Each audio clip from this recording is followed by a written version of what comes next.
Hi, thanks for joining us for the Family Plot, Gardening in the Mid-South. I'm Chris Cooper.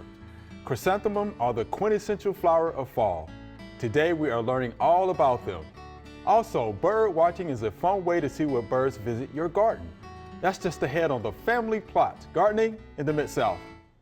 Production funding for the Family Plot, Gardening in the Mid-South is provided by the WKNO Production Fund, the WKNO Endowment Fund, and by viewers like you.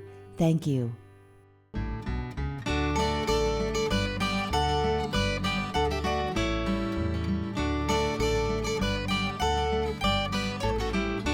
Welcome to the Family Plot. I'm Chris Cooper. Joining me today is Joellen Dimond. Joellen's Director of Landscape at the University of Memphis, and Mary Schmidt will be joining me later.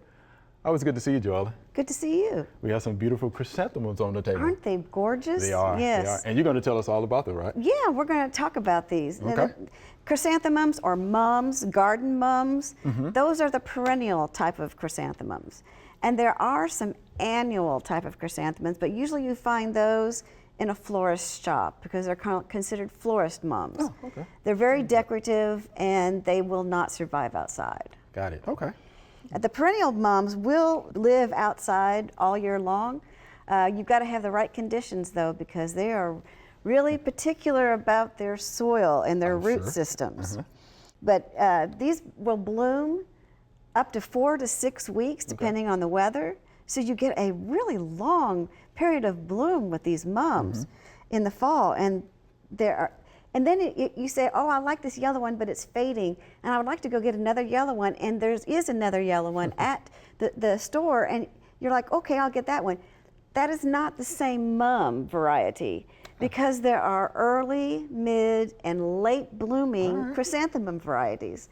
So you can find the same colors, you know, in all of those. And so you can always have, like, I just like yellow mums. So I want yellow mums until through Thanksgiving. Well, you can probably find one because there are early, mid, and late blooming ones.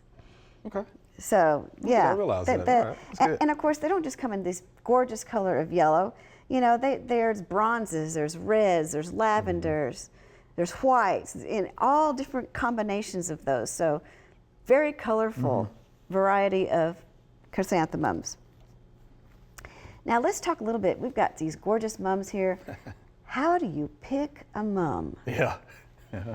And you know, you see that there's from really blooming to somewhat blooming to barely blooming. And this is what I would do. If I'm having a party, you know, this weekend or tonight, I would get the mum that is in full bloom because you know it's going to be in full bloom in a few days. Right. All right, so maybe, well, I want to get one and I don't want to worry about it, so I'm going to get it a week ahead of time or so. Well, then you could pick this other one in the middle that's more open but yet still closed. And it'll get opened up by the time your party shows up. Now this one here is, you know, you got almost a full 4 to 6 weeks with this one because it's just barely opened up. So, you know, it just depends on what you've got going on and what you're buying the mum for. And you can find all of these kinds. In fact, you can find some mums that don't have any blooms on them at all. Oh, right. They're all tight, and you got to really trust the label when it tells you what color those are because there's no color showing. Wow. Okay. But you can, I mean, it'll last the longest in the landscape because it hasn't started blooming. So you got a full 6 weeks. Out of that. So you have time to plan your party, right? Yeah, you do. Got it. Hey. You've got it. Yeah, like it. It's true. Now, mums have this beautiful round shape. And they don't just, they somewhat grow like this, but they get this rounded shape because they have been trimmed. And usually sometime in the spring and another time in the summer, but you have to fit, you usually cut them they get cut about 2 times, but it has to be before July 4th. Wow. July 4th is the deadline. Because if you prune them after July 4th, you're really cutting off blooms, and they need enough time to initiate blooms for it to bloom in the fall. Got it. Okay. So you have to, July 4th is you know, don't trim mums after July 4th. Okay. So and that'll give you the shape and they give you this full head of blooms on these mums. So how would you trim them? You can do it several ways. I like to take actually head shears and just trim them. Okay. And I've seen people who have a lot of them that actually take electric shears to them and shape them in round. How about that? In the landscape, they'll do that. Right. So any way you want to, but this is a sheared form, and it's mechanically done. Okay. Care of them. See, I just want this pot, and I'm going to buy this, and I just want to set this because look at this gorgeous. It's got a nice, pretty pot that is on it. I just want to let that sit on my porch. Well, you need to. They dry out more in raised areas like this, but they also, depending if this has a drainage hole or not in it, it may or may not drain real well. But if you want to see if it needs water, this is the best tool instrument that I know of, your fingers. And you simply go into the pot and say, well, that's nice and moist. I think the pot that said it's fine, it doesn't need water right now. And when you feel that and it's dry, you go, oh, it needs water. Right. So that's the best way I know of to tell you how to water it. When you plant them in the ground, they're going to need less watering because they're not in a container above the ground. Yeah. And when you are watering them, don't water in the middle because that's going to make the foliage really wet and soggy, and the force of the water will, these stems can be sensitive and it'll break. So you want to water them just like you check for them. You water them just over the edge of the pot underneath the foliage. And that will keep them looking nice and not disturbed the whole time you have them. Okay. And they, of course, they grow in full sun, and you're going to need 4 to 6 hours of sun. 6 hours is best. Okay. Part sunny, 4 hours. But in order for it to set bloom, these are grown in fields where there's no shade. So the more sun it gets, the more full and bigger blooms that you'll have. And that's true when you're going to plant it in the landscape and you want it to be a perennial and you want it to bloom next year. You want to put it in a sunny place with well-drained soil. Yeah. Again, that is the #1 cause of mums not living in a landscape that are perennial. And it's the roots, they get root rot. Oh, okay. And our soils around here are really tight. And they don't always drain well. And I'm afraid that the winter is our wet season. And so they just simply rot in the ground. And that's usually the #1 cause of death of mums. And I have had better luck with keeping mums in a container. I've had one for 5 years now that keeps coming back every summer and blooms, but it's in a container. It's well drained. Right. So that's the key to chrysanthemums as perennials is well drained soil. Okay. It's good to know. All right. Diseases and pests. Chrysanthemums really don't have too many pests and diseases because they actually make an insecticide out of chrysanthemums called pyrethrin. Which is neat. So, so there's not a whole lot that bothers these. The disease that it has the problem with is root rot because from overwatering. Right. That is the #1 disease problem they have. The only other bug problem I've ever had when I grew mums all the time was spittlebug. Ah, okay. And I did not know what it was, but it's a little tiny bug that forms this little casing around it that looks like somebody has spit on the foliage. That's why it's called spittlebug. Yeah. But chrysanthemums are a staple of fall. They're gorgeous. They have wonderful colors. They put a lot of color in the landscape. Because just think, fall colors, leaves are changing, everything's going from green to something else, and this is a nice bright spot of color in your landscape. And it just makes you happy and smile when you see all these bright colors of these mums in front of people's houses and in businesses and stuff. It looks nice. I love to see them in the fall as well. Thank you. We can tell you like those moms. So. I love my mums. Thank you much, Joellen. Appreciate that.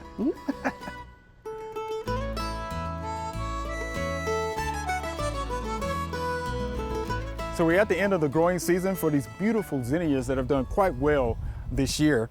I'm looking down here at the leaves and I see a little powdery mildew. Powdery mildew is a fungal disease. It likes moderate temperatures and high humidity. And guess what, folks? We've had both. This is what I would do for powdery mildew at the end of the season. Nothing. I would not spray a fungicide. What I would do is, once this plant has finished producing, I would take this plant out of the ground. I wouldn't compost it, I would throw it away. So I'll practice good sanitation. Again, not compost it, throw it in the trash. What I would do over the winter time is look for resistant varieties. There are some resistant varieties out there. Look for those, and I will plant those the next year and enjoy the beautiful blooms for the rest of that year. Good to see you, Mary. How you doing? It's great to see you. I am so happy to be here talking about one of my favorite things today. I know you are, and you and I had a discussion about this just a few weeks back, so we're just glad that you're here. So let's talk about bird watching, because you did tell me during that conversation that bird watching is becoming wildly popular. It is. Bird watching is one of the fastest growing hobbies in the United States. And you can bird anywhere. Cool. I think a lot of people experience that over the last couple of years, birding from your own house, in your backyard, or areas in your neighborhood or in your community. So you can bird anywhere. And it's a hobby that anybody can do. Nice. I always say really the only thing you need is a little bit of patience and practice. And then it is a lifelong hobby that you can enjoy just about anywhere. Okay. So tell us, how do people get started with bird watching? People get started a lot of different ways. One of the easiest ways that people can get started into birding and observing birds is putting up bird feeders in their own yard. And the one thing I recommend to people putting up bird feeders is put up a quality bird feeder. So you don't want to put like a piece of plastic one up there that the squirrels are going to get into. So get something that's going to last for a while. Okay. And the second thing I recommend is invest in a quality seed. So sometimes when you buy the mixes at like a big box store, they have a lot of filler or waste seed that the birds aren't even eating. They're kicking it out, and that's how you get weeds coming up under your bird feeders. Exactly. So if you stick to something like a black oil sunflower seed or safflower and suet, those are not only going to prevent the weeds and get you more bang for your buck, but they're also going to be attracting a bigger diversity of birds coming to those bird feeders. Okay. So setting up bird feeders is one easy way to start observing birds. Exploring in your community, taking a walk around your neighborhood, visiting your local nature center, Yes. or green space. Parks. Yeah, Sure. parks are a great way to get out there and just look and listen and engage with nature. Nice. Yeah. Okay. I can tell you like this so far. All right. So what equipment is needed to start? I know you covered some of those. Are there any other pieces of equipment that we need? Yeah, so really you don't need anything, but if you really want to take your birding to the next level, you want to invest in just a few things. Okay. The first piece of equipment is going to be a pair of binoculars. And binoculars can be intimidating for people, right? Because Yes. not only is it a new piece of equipment you have to learn how to use, but there's so many options out there. So for birding, we recommend looking at a pair that's either an 8x42 or an 8x32. So what do those numbers mean, right? I was about to say, so what do they mean? Right. And you'll find those numbers on every pair of binocular. Okay. So the first number is the magnification. Okay. So when you're looking through your binoculars, for example, these are an 8. When you're looking through your binoculars, what you see is magnified 8 times. Okay. If you have a 10, it's magnified 10 times. Okay? So that's the first number. Okay, got it. For birding, you don't want to get too high because then the binoculars, your field of view or what you're seeing is pretty small. So really for birding, you want to stick somewhere between a 6 and a 10. Okay. You don't want to get too high above that. The second number has to do with the objective lens here, and it is the distance of the objective lens. Okay, so what does that mean? Help us. Yeah, so that is basically how much light is allowed into your binoculars. So if you have a bigger diameter, it's gonna allow more light in, but it's also gonna make your binoculars really heavy. Okay. So when you're looking at something, you'll get a little wobble or shake in it. So really for the second number, you wanna look at something between like a 30 and a 45. Okay. So those are kind of what those numbers mean. Other than that, you wanna try and test out a couple pairs, and this is gonna impress you, this big fancy word. I'm already impressed. Okay. Yeah, just learning, One of the issues that people have with binoculars is their interpupillary distance, right? So it's just a big fancy word for saying the distance in between your eyes. Okay. So everybody's eyes are set a little bit closer or further apart. How about that? And so with binoculars, you want to find one that's going to meet your interpupillary distance. And so that's basically how close they come to each other or how far apart. So you really want to test a few pairs if you can to find that right interpupillary distance. How about that? That's your bird watching term for today. Yeah, How about that? absolutely. Yeah, I mean, you can use that word and totally impress your friends. I think I will. Yeah. So, so binoculars is the first kind of piece of equipment Okay. that most people want to start with. The second one is going to be a field guide. Yeah. And field guides, there are field guides for just about everything out there, plants, different animals, stars. And so a field guide is a book that's going to help identify things that you're seeing in the field or outside in nature. Okay. So you want to invest in a field guide. There are so many different field guides out there. Sure. And so I have a few recommendations. Okay. So in field guides, they either are going to have drawings like this one, or they're going to have photographs. Okay. So what I recommend is I prefer the drawings because a photograph is just a snapshot of one bird at one time of the year. And birds change color throughout the year. As they age, they can vary in color. So the drawings give you kind of an overview. Okay. The second thing you want to look for in a field guide is what area does it cover. So there are field guides that are broken down by state. And like we were talking about, birds don't see state lines. So unless you're just really interested in that particular one, I would try to get either an Eastern guide for Eastern North America or a Western guide for Western North America. Or if you tend to travel or just want to see what other birds are out there, I recommend one that covers all of North America. Nice. Okay. So field guides, binoculars, and then the last thing is how are you going to keep track of what birds you're seeing? For some people that's not important, for other people it is. So there are checklists, and those are done usually by state, or if you visit a wildlife refuge or a nature center, sometimes they have field or checklists just for that site. And then also, some counties and states will do what's called a seasonal occurrence, and that's telling you what birds are in that area during what time of year. So you were talking about the binoculars earlier. So what about the scope? Oh, right. So when you get into birding and you kind of want to take it to the next level, and you want to, especially with things that are kind of far off, like ducks that could be far across a lake or a pond, a spotting scope is going to help you see those birds. Spotting scope. Spotting scope, Gotcha. yeah. Okay. So when we talked about the binoculars, we talked about, keeping it between like a 6 and a 10, and that's partly because of the weight. Okay. Well, sometimes birds are way further away. So with the spotting scope, you're not going to be walking through the field, trying to hold it up to your eye. You need a tripod, but it will do a magnification.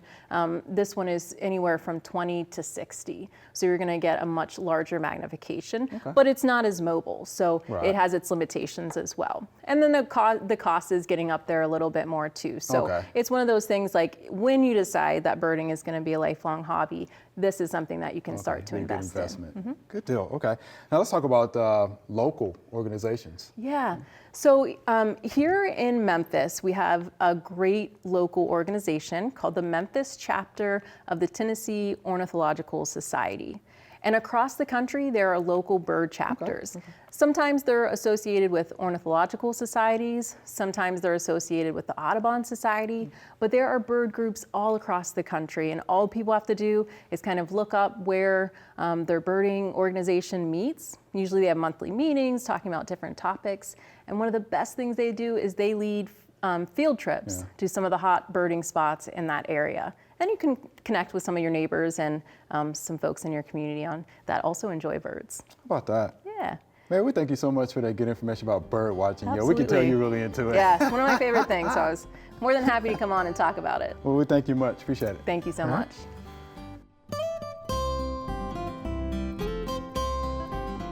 Fall is the time for planting, not necessarily pruning, but there are pruning tasks that you can do in the fall. And one of them would be to get rid of anything that is dead or disease. And this canna right here looks the top leaves are dead on it. They're not producing anything and they look ugly. So we're going to go down to where we find a nice healthy leaf that is actually producing chlorophyll to feed the root system. And we're going to cut just above it and eliminate the dead part of this plant. And we can continue to do that all around this plant, getting rid of the parts that are not producing chlorophyll and doing any good for us, for the root system.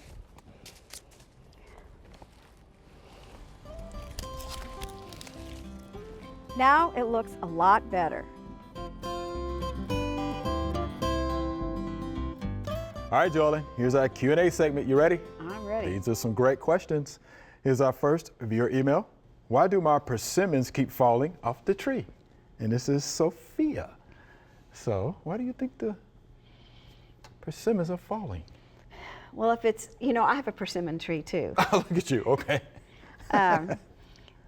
It's one I actually propagated years ago myself. Look at you. Yeah. All right. Okay. And I like my persimmon tree. It's really pretty. Okay.